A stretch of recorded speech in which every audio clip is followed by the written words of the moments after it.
Chers auditeurs et téléspectateurs de la radio et télévision Tambara, vous pouvez désormais suivre votre chaîne de télévision préférée Tambara sur le satellite Badrsat 7, angle 26 degrés Est, fréquence 11010, polarisation verticale, symbole REC 27500. Suivez le journal avec STM Transport Voyageurs, une nouvelle façon de voyager.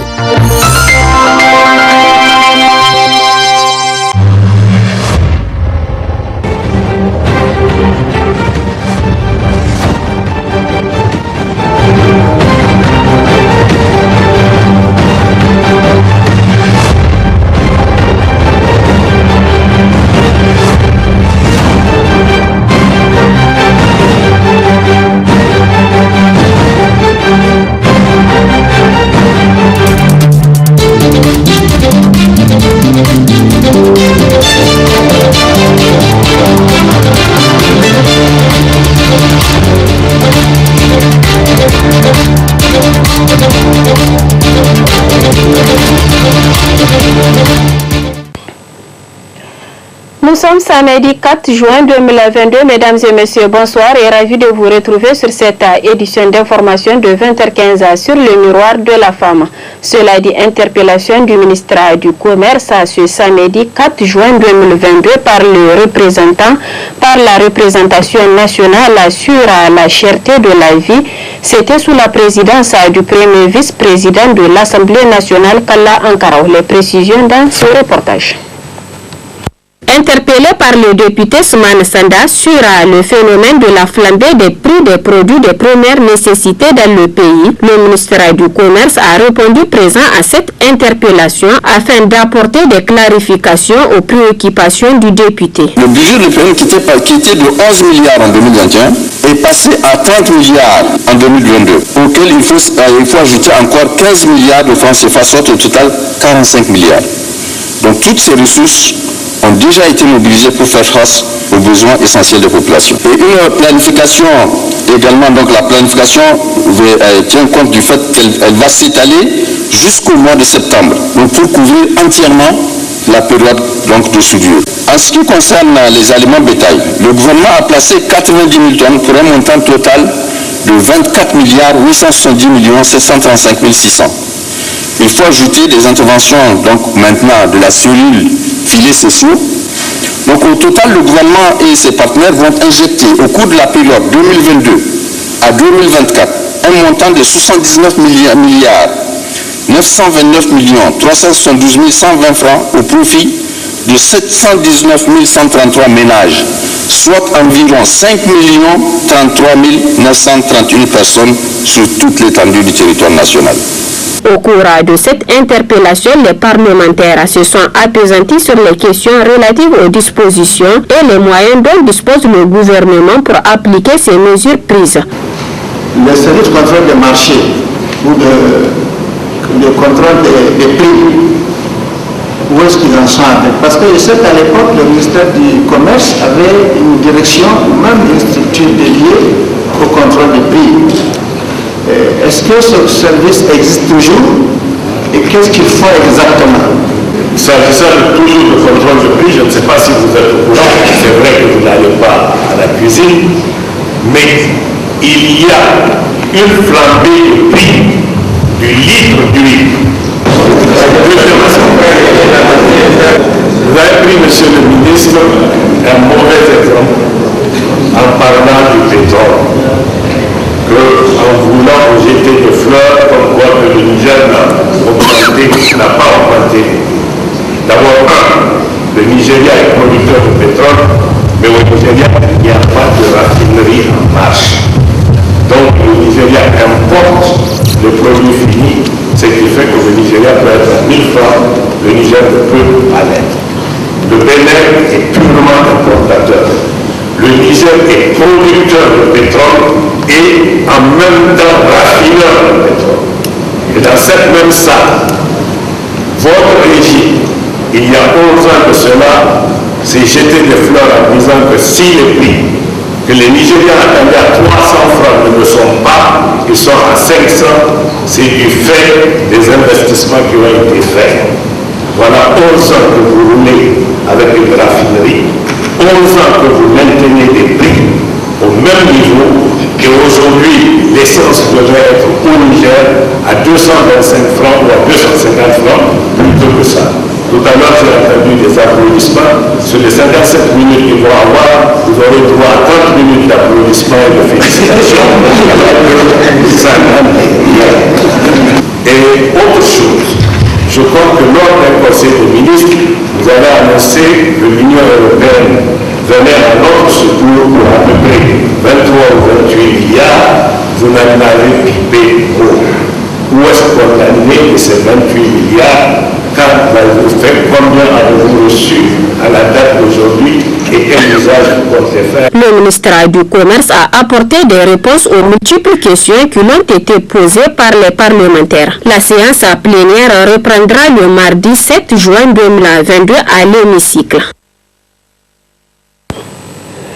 Point de presse hier matin animé par le ministre de la Santé publique, de la Population et des Affaires sociales sur les exigences sanitaires pour le Hajj et Oumra de l'édition 2022.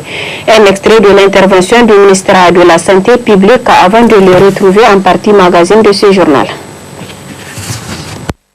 Pour le Hajj et la Oumra de 2022, les autorités saoudiennes ont déterminé des exigences sanitaires qui doivent être respectées par les pèlerins. Pour le test Covid-19, les pèlerins sont tenus de soumettre un résultat de test négatif PCR pour le corona pour un prélèvement effectué dans les 72 heures précédant la date du départ à la Mecque. Afin de satisfaire à ces exigences, les dispositions ci-dessous sont prises. D'abord, les vaccins demandés là sont disponibles au niveau de toutes les... Le président de la République, Bazoum Mohamed, a effectué hier, 3 juin 2022, une visite de travail dans la commune rurale de Makalondi. Durant ce déplacement, il était accompagné de certains membres du gouvernement et des chefs de défense et de sécurité. Nos envoyés spéciaux Aïssa Adamou et Abdel Nasser Abdou. Cette visite de terrain entreprise par le président de la République Bazoum Mohamed dans la commune rurale de Makalondi a pour objectif d'évaluer le niveau sécuritaire et de comprendre les besoins de ces populations déplacées. Pour rappel, la commune rurale de Makalondi, département de Torodi, région de Tilaberi, est située dans la zone du Liptako-Gourma. Depuis la dégradation du contexte sécuritaire dans cette localité, cette commune est confrontée à plusieurs difficultés. Une occasion pour l'autorité de la commune d'exposer leurs préoccupations et ceux des populations déplacées qu'ils soutiennent sans faille au président de la République. L'impact de cette insécurité est énorme sur le plan social. Il y a eu des déplacements de 1017 ménages avec un effectif de 6455 personnes dont vous avez en face de vous. Sur le plan éducatif, 60 écoles sont fermées sur les 96 écoles de la commune avec un effectif de 6124 élèves, dont 3149 filles et 2975 garçons.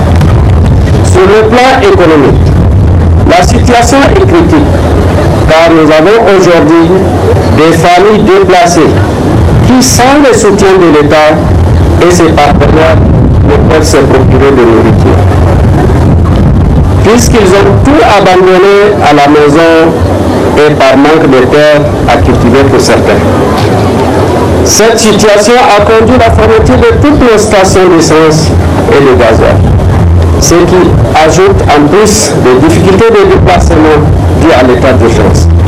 Les difficultés à faire fonctionner les moulins des femmes, les moulins pour que les femmes puissent faire la cuisine. La pratique de culture irriguée pour ceux qui utilisent les motopompes.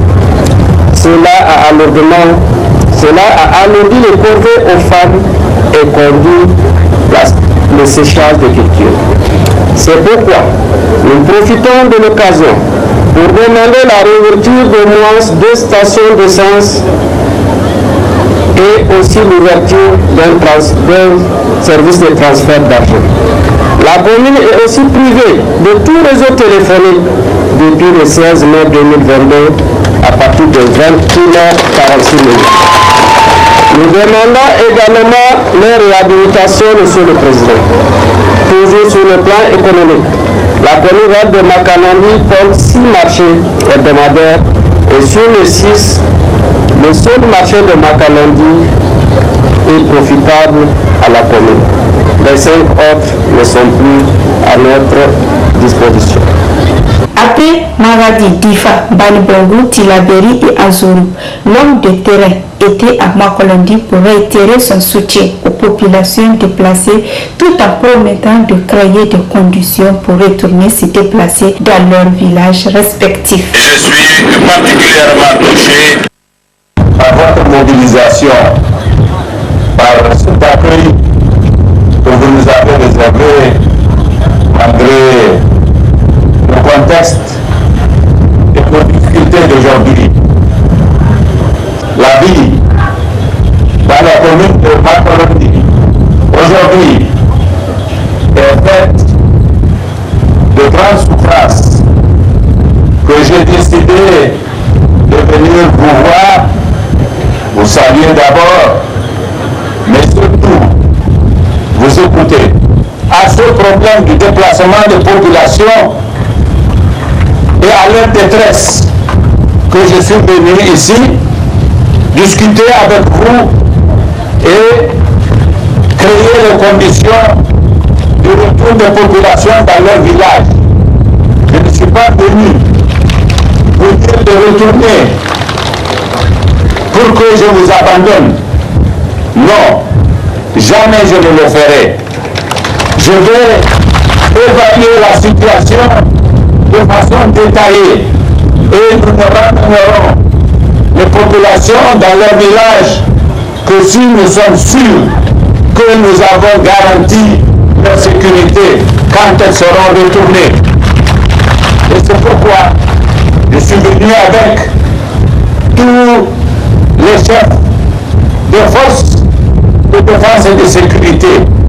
Notre but, c'est de faire en sorte que vous retourniez dans vos villages et que nous vous assurions la sécurité de façon conséquente. Cette visite, qui n'est pas la première du genre effectuée par le président de la République, Bazoum Mohamed, pour apporter son soutien à la population de Makolandi, est la preuve que le président de la République s'attache à la question d'insécurité que vit sa population.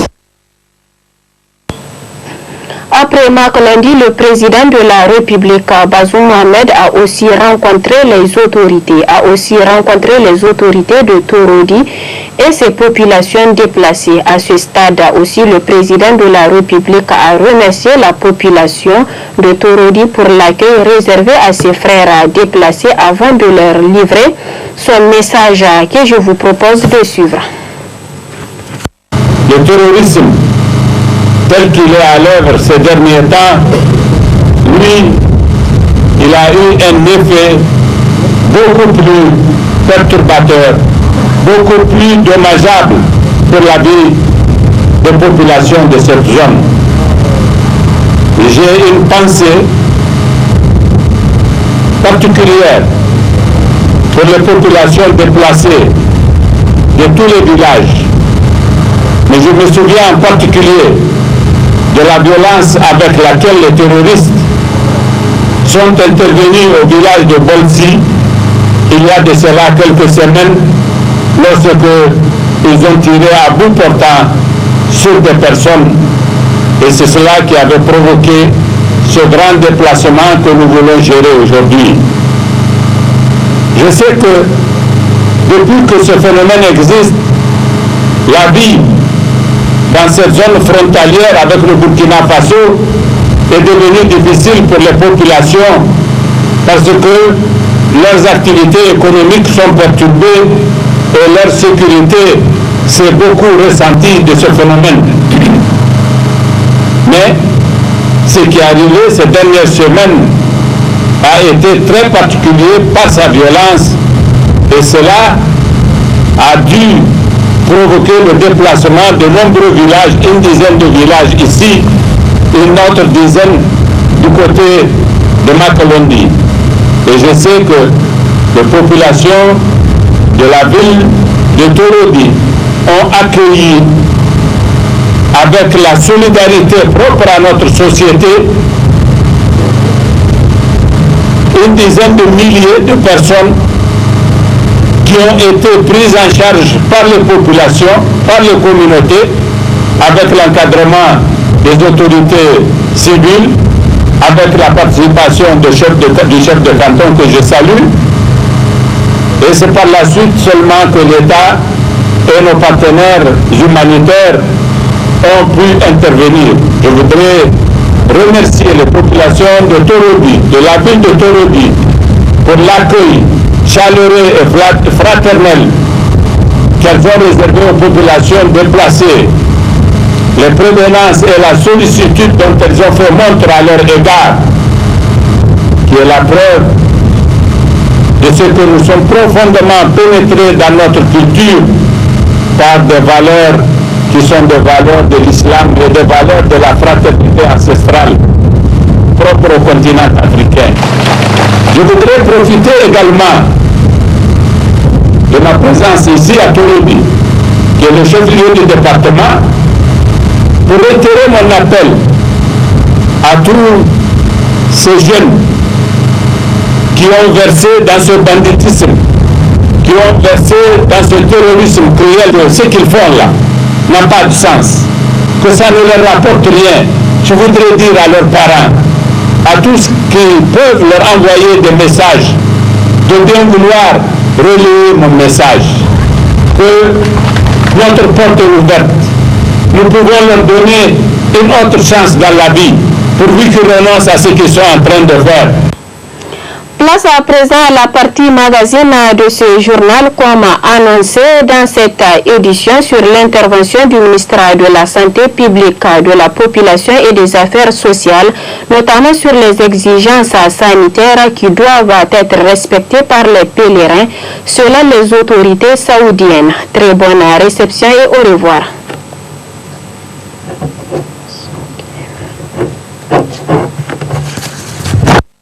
Pour le Hajj et la Umrah de 2022, les autorités saoudiennes ont déterminé des exigences sanitaires qui doivent être respectées par les pèlerins.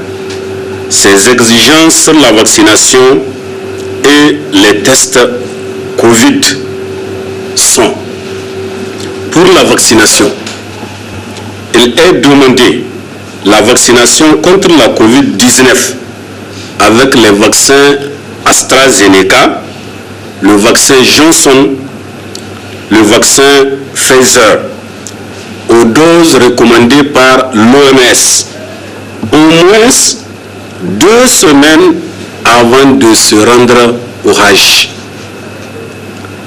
La vaccination contre la méningite avec le vaccin tétravalent ACYW135, au moins 10 jours avant le départ à la Mecque. Une vaccination contre la fièvre jaune avec une dose de vaccin au moins 10 jours avant le départ pour la Mecque. La vaccination contre la poliomyélite avec le vaccin anti-poliomyélitique inactivé au moins 14 jours avant d'aller pour le Hajj. Ça, c'est pour la vaccination. Pour le test Covid-19, les pèlerins sont tenus de soumettre un résultat de test négatif PCR pour le corona pour un prélèvement effectué dans les 72 heures précédant la date du départ à la Mecque. Afin de satisfaire à ces exigences, les dispositions ci-dessous sont prises. D'abord, les vaccins demandés là sont disponibles au niveau de toutes les régions. Le pass vaccinal pour la COVID-19 se fait sur les sites suivants. Quand on dit passe vaccinal, même si vous êtes vacciné à l'intérieur, vous aurez un document. C'est ici qu'on établit le passe vaccinal, puisque le passe vaccinal a un code QR qu'on ne peut pas falsifier. C'est ça la garantie. Ça se fait au niveau de la direction des immunisations. C'est au niveau du programme élargi de vaccination. Dans les locaux là, c'est ouvert et c'est tous les jours. Au niveau de l'hôpital général de référence de Niamey, au niveau du district sanitaire Niamey 1, district Niamey commune 1, c'est au niveau de Yantala. Au niveau du centre spécial, c'est au niveau du dispensaire du gouvernement, derrière le cabinet du Premier ministre. C'est là où on établit le passe vaccinal avec code QR. Pour la méningite, la fièvre jaune, la poliomyélite, la vaccination se fait dans les locaux des directions régionales de la santé publique. Les 7 régions-là, on va voir pour le cas de Niamey. En dehors de Niamey, tout pèlerin, s'il veut se faire vacciner, doit passer au niveau des locaux de la DRSP ou Direction régionale de la santé publique. Il y a des équipes là-bas 24 heures sur 24. Pour le cas de Niamey, les sites suivants sont ouverts. Il y a le service de vaccination international, les anciennes grandes endémies, en face de l'immeuble la caisse de sécurité. Il y a le CSI Wadata, le CSI aéroport. En ce qui concerne les tests Covid, le dispositif suivant est mis en place.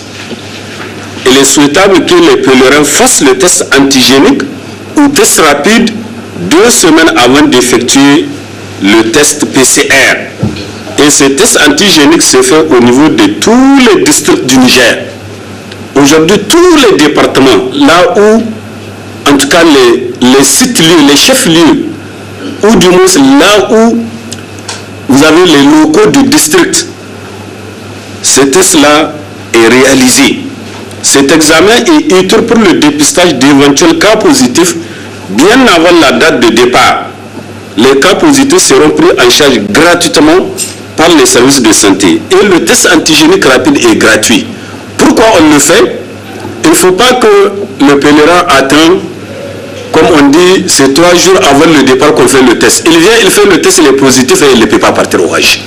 Et c'est pour ça qu'on a pris ces dispositions. 2 semaines avant d'aller faire son test PCR, là, on lui fait gratuitement le test de dépistage rapide gratuitement. S'il est malade, on le traite. Ça veut dire le jour où il va faire PCR, il va être négatif. Puisque si jamais il ne fait pas ce test rapide, il vient le jour où il va faire le test rapide, il n'a plus le test PCR, il n'a plus le temps. Dès qu'on dit qu'il est positif là, il ne peut pas partir pour le Hajj. Ça, c'est des exigences vraiment très très rigoureuses. Puisque dès que tu descends de l'aéroport à la Mecque, ils vont reprendre le test. Si tu es positif, tu reviens de l'avion qui t'a amené. Et c'est pour ça que le gouvernement a pris cette disposition, rendre gratuit le test rapide. Si tu es positif, on te traite. 2 semaines après, tu vas faire ton test PCR et c'est que sûr tu vas être négatif. Le test PCR est exigé et disponible au niveau des régions de Zender, Agadez, Niamey. Cependant, le QR code se fait uniquement à Niamey. Ça, c'est pour éviter la falsification. On le fait ici à Niamey, on l'a centralisé à des sites bien précis que je viens de citer. Au niveau de la direction des nations, au niveau de l'hôpital général de référence, au niveau du district sanitaire Niamey 1 et au niveau du centre spécial de santé du gouvernement derrière le cabinet du Premier ministre. Le prélèvement pour le test PCR Covid sera effectué 48 heures avant le départ des pèlerins.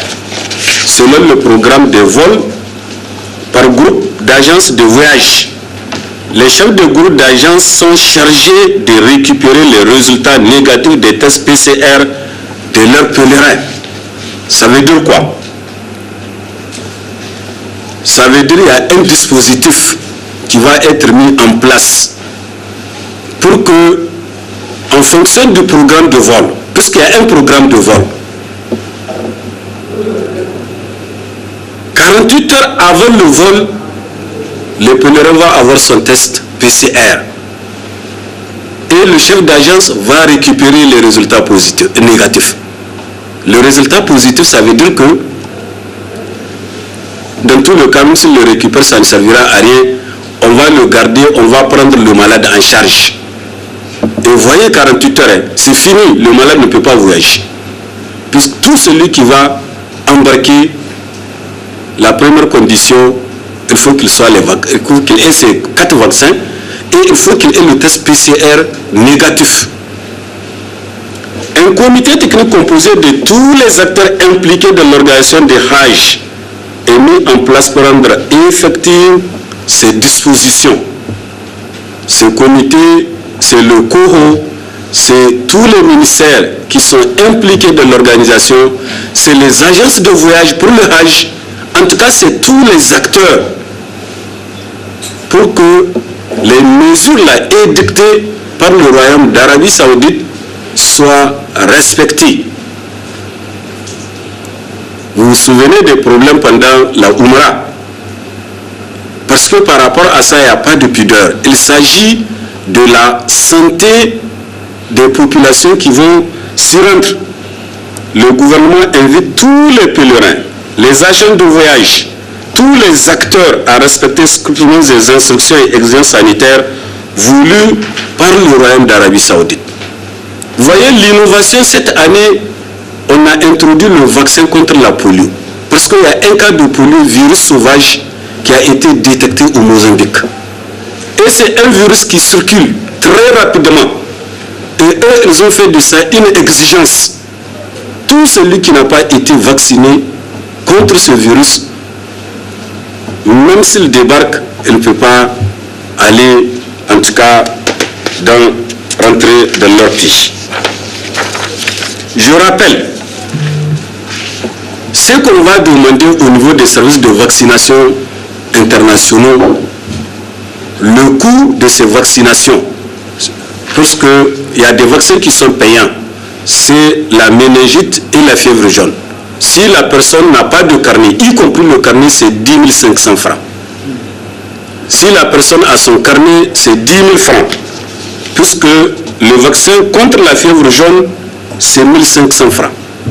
Contre la méningite, c'est 8 500. Et le carnet, c'est 500. C'est ça qui fait les 10 500. Déjà, nous avons eu des remontées d'informations. Les gens qui prennent 25 000, 30 000, c'est de l'escroquerie. Ça, tout celui à qui on prend au-delà de 2500, c'est de l'escroquerie. Et c'est à lui de dénoncer.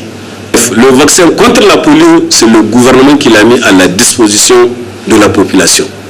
Contre la Covid, aucun franc.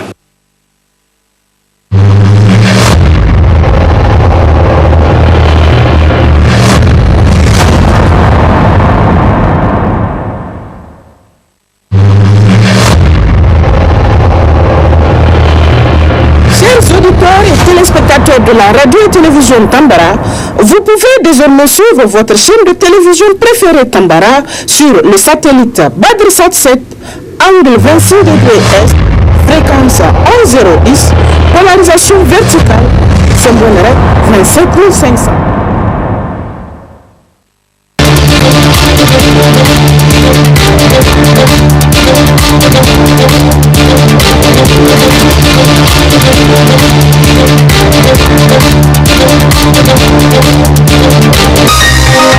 Ce journal vous a été présenté par STM Transport Voyageurs.